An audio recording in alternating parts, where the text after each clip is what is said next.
Olá pessoal, tudo bem com vocês? Aqui quem fala é o professor Rafael, professor de História. Meus queridos, eu estou gravando esse vídeo para orientar aqueles alunos que não puderam acompanhar a live que eu realizei hoje pela manhã com a turma de vocês. Pessoal, na live de hoje eu reiterei alguns pontos sobre o conteúdo trabalhado semana passada e também pontos relativos ao conteúdo dessa semana. Só orientando vocês, semana passada o assunto foi sobre a crise na República em Roma e a formação dos triunviratos. Hoje a nossa aula será sobre foi sobre mitologia grega. Bom, pessoal, na videoaula de hoje, na live, enfim, diferença.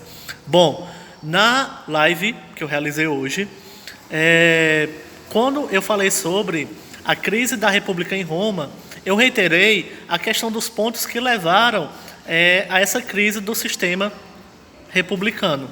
Então, a crise do republicanismo em Roma, ele ocorreu ali entre os séculos 2 e 1 antes de Cristo, e eles foram motivados, pessoal, por dois pontos específicos que eu trabalhei na videoaula e que vocês podem, inclusive, já olhar no canal do YouTube, que a videoaula já foi postada.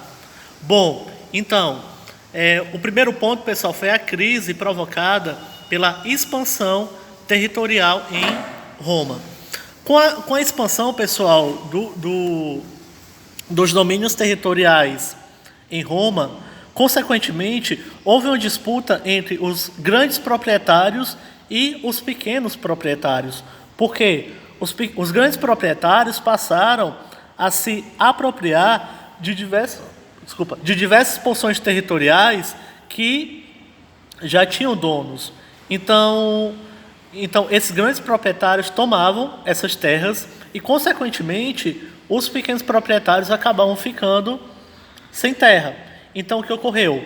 Muitos desses pequenos proprietários que ficaram muitos desses pequenos proprietários que ficaram sem suas terras acabaram realizando um processo de migração do campo para a cidade, o chamado êxodo rural. No entanto, quando esses indivíduos saíam do campo e vinham para a cidade, eles acabavam muitas vezes passando necessidades. Então, eles acabaram formando uma classe muito pobre em Roma. Então, essa foi uma das consequências da expansão territorial, o êxodo rural e a formação de uma classe muito pobre em Roma.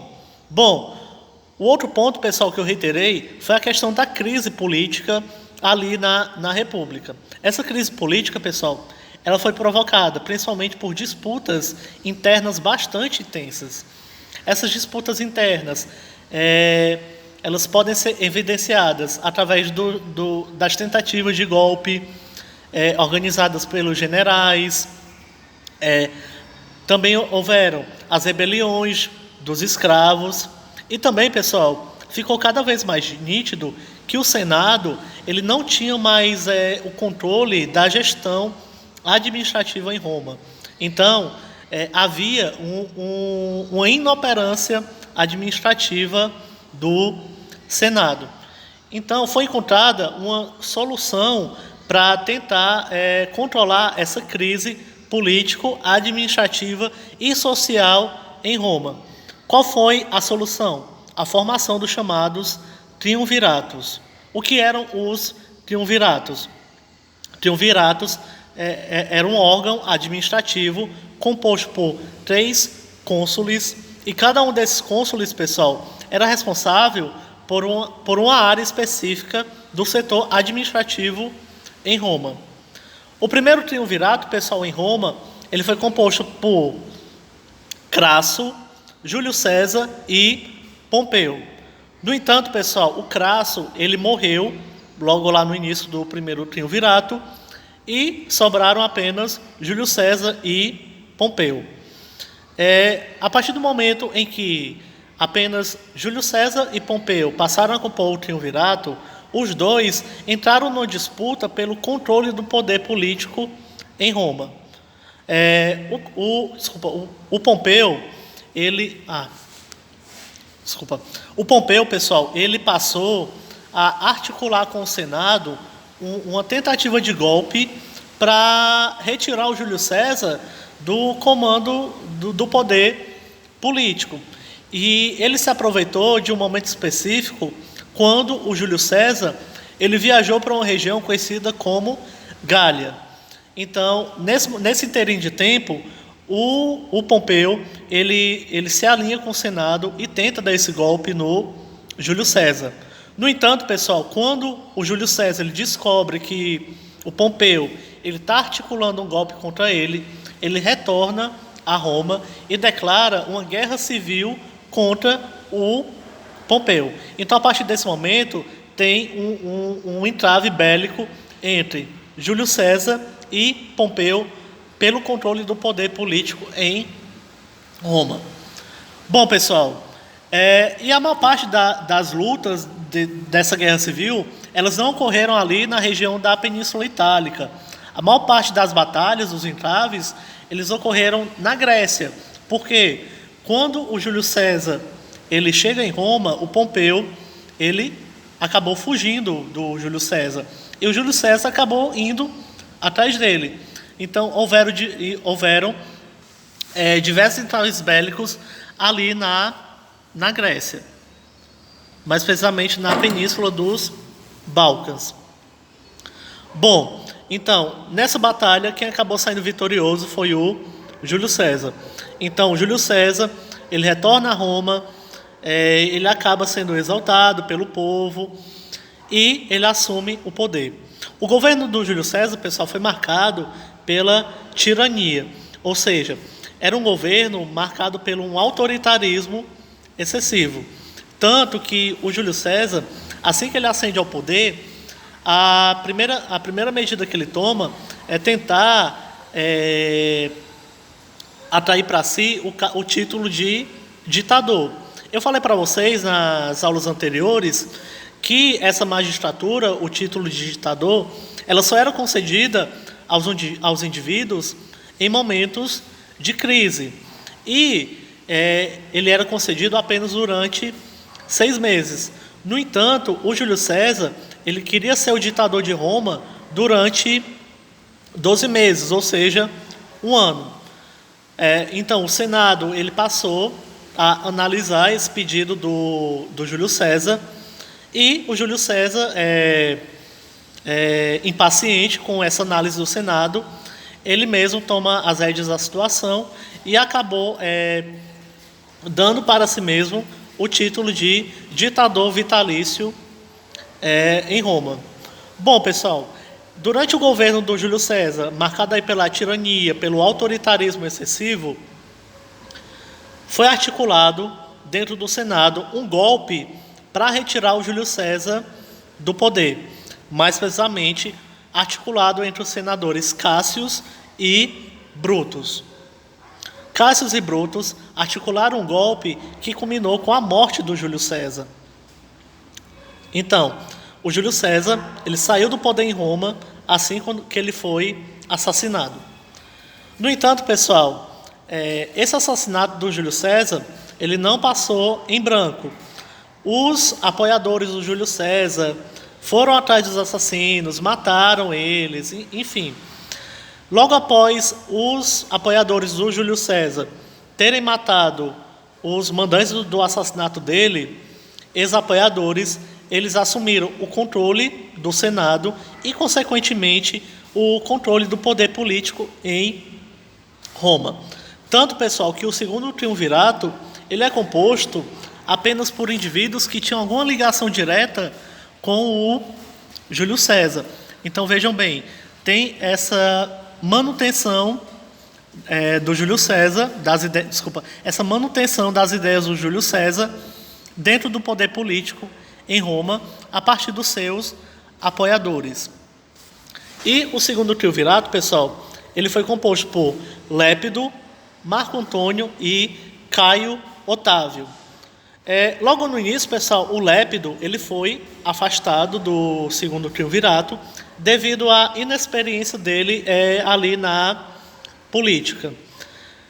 Assim que o Lépido ele é retirado do segundo triunvirato, começa uma disputa entre o Marco Antônio e o Caio Otávio, ou seja, uma nova guerra civil. E nessa nova guerra civil, pessoal, quem acabou saindo vitorioso foi o Caio Otávio, que derrotou o Marco Antônio e a Cleópatra. Assim que o Caio Otávio, logo após derrotar o Marco Antônio, ele assumiu o poder em Roma, assim como o Júlio César, ele tentou atrair para si uma série de títulos. Então, ele recebeu o título de Pontífice Máximo, que era o chefe supremo da religião em Roma, e também ele recebeu o título de Augustus, ou seja, o louvável, o divino, aquele que deveria ser exaltado. Quando o Caio Otávio ele recebeu esse título de Augustus, ele mudou o nome dele para Otávio Augusto. E, posteriormente, o Otávio Augusto ele se tornou o primeiro imperador de Roma. Bom, então, um ponto que eu reiterei com vocês, pessoal. Por que é que o Senado apoiou o Caio Otávio, mas não apoiou o Marco Antônio? Porque, pessoal, agora, no segundo triunvirato, a maior parte dos membros do Senado eram indivíduos que estavam alinhados com as ideias do Júlio César. Então, havia uma certa harmonia ideológica ali entre o segundo triunvirato e o Senado. Então, o Caio Otávio ele acabou se aproveitando disso para fazer tudo conforme fosse a vontade dele, tendo em vista que o Senado estava alinhado com ele. E também, pessoal, essa ascensão do Caio Otávio como imperador de Roma, ela foi vista pelo Senado como a única solução possível para o foi visto como essa ascensão do Caio Otávio ao poder foi visto pelo Senado como a única forma possível para solucionar a crise da República em Roma. Bom, pessoal, eu também falei para vocês nós vamos iniciar agora um estudo sobre a cultura greco-romana. Na aula de hoje nós vimos sobre a questão das mitologias. Na próxima aula nós vamos ver sobre filosofia, arquitetura, medicina e outras áreas de conhecimento científico. Bom, pessoal, eu falei para vocês sobre o conceito de mitologia. A mitologia, pessoal, é uma narrativa fictícia que envolve uma série de elementos que não são reais. E essas análises fictícias, elas acabam se envolvendo com a realidade e elas acabaram criando uma série de narrativas que, para o povo grego, elas justificavam a sua origem, principalmente a origem dos deuses. Então, a mitologia, mito, essas narrativas fictícias que se confundem com a realidade, e logia, que significa estudo. Ou seja, mitologia é o estudo dessas narrativas científicas. Mitologia é o estudo dessas narrativas fictícias que se misturam com a realidade e criam narrativas identitárias para o povo grego. Bom, a maior parte dessas narrativas, pessoal, mitológicas, elas foram criadas para analisar o surgimento dos deuses.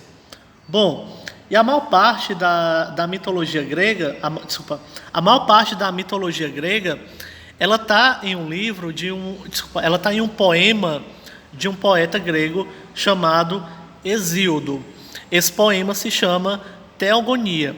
Nesse poema está a narrativa sobre a origem do universo. Segundo essa narrativa, no início o universo era um caos e surgiram dois corpos celestes, a Terra, que era chamado de Gaia, e o céu, chamado de Urano. E esses dois foram os primeiros regentes do universo. A união entre Gaia e Urano deu origem a seres mitológicos conhecidos como titãs. Um desses titãs era Cronos, que vem a ser o pai de Zeus. Zeus destronou Urano e acabou matando ele. Bom, pessoal, Zeus é a principal divindade da religião grega. Zeus era filho de Cronos e Reia. No entanto, pessoal, muito antes do nascimento de Zeus, Cronos e Reia foram avisados de que um dos filhos iria matar o Cronos. Então, o que é que o Cronos fez? Ele decidiu engolir os próprios filhos. No entanto, segundo a mitologia, a Reia, ela escondeu o Zeus na ilha de Creta e colocou uma pedra no lugar dele. Quando Zeus já estava adulto, ele matou Cronos, seu próprio pai. Logo após que Zeus matou Cronos, segundo a mitologia, os irmãos dele foram libertados e Zeus, junto com seus irmãos, passaram a controlar o universo. Bom, pessoal, segundo a mitologia grega, os deuses eles viviam no monte que era o mais alto da Grécia nesse momento, que era o Monte Olimpo. Eles viviam segundo a mitologia, os deuses viviam no Monte Olimpo. Zeus era considerado a divindade superior da religião grega. Além de Zeus, pessoal, também tinha Hera, protetora do casamento, Atena, que era a deusa da sabedoria, Ares, o deus da guerra, Apolo, deus do sol, Dionísio, deus do vinho, Efeso, deus do fogo, Ártemis, a deusa da lua, da caça e da fertilidade, entre outros deuses. Além deles, pessoal, no Olimpo também morava Poseidon, que era o deus dos mares, e Deméter, deusa da agricultura, e também Hermes, que era o mensageiro dos deuses. Além deles, pessoal, haviam outras divindades ligadas a forças da natureza, como Pan, que era o deus bode assim como Pan, que era o deus bode das florestas. Além deles, pessoal, segundo a mitologia, existiam outras criaturas mitológicas, como as ninfas, as dríades e as nereidas. Bom, pessoal, segundo a mitologia, segundo a religião grega, existia um mecanismo que era utilizado para estabelecer essa comunicação entre os deuses e os homens, que eram os oráculos. Os oráculos, pessoal, eram templos onde os indivíduos que professavam a religião grega iam até esses espaços e tentavam se comunicar diretamente com os deuses. Essa comunicação se fazia através da pitonisa. A pitonisa, ela era uma sacerdotisa do templo de Apolo em Delfos. Tanto, pessoal, que o oráculo de Delfos ele foi o principal templo da religião grega nesse momento. Bom, pessoal, e para finalizar, eu falei na live hoje também sobre o surgimento dos Jogos Olímpicos. Os Jogos Olímpicos eram uma série de competições em diversas modalidades esportivas que eram realizadas de 4 em 4 anos e que eram realizados como forma de homenagear Zeus, que era o deus soberano do universo. Então, os Jogos Olímpicos da Era Moderna, que também acontecem de 4 em 4 anos, eles foram inspirados por essa ritualística que ocorria na Grécia Antiga em homenagem a Zeus. No entanto, pessoal, cada um tem funções distintas. Na Grécia, tinha essa função de exaltar Zeus, já que na Era Moderna é apenas uma competição esportiva. Então, quando eu falar em Jogos Olímpicos, Coloque na mente de vocês que eram uma série de competições em diversas modalidades esportivas como forma de cultuar Zeus. Bom, pessoal, então esses foram os assuntos trabalhados na live de hoje. Eu espero que vocês continuem acompanhando as atividades que eu estou repassando através da agenda, que vocês continuem acompanhando as lives e as videoaulas. E é isso, pessoal. Fiquem bem, até mais, tchau.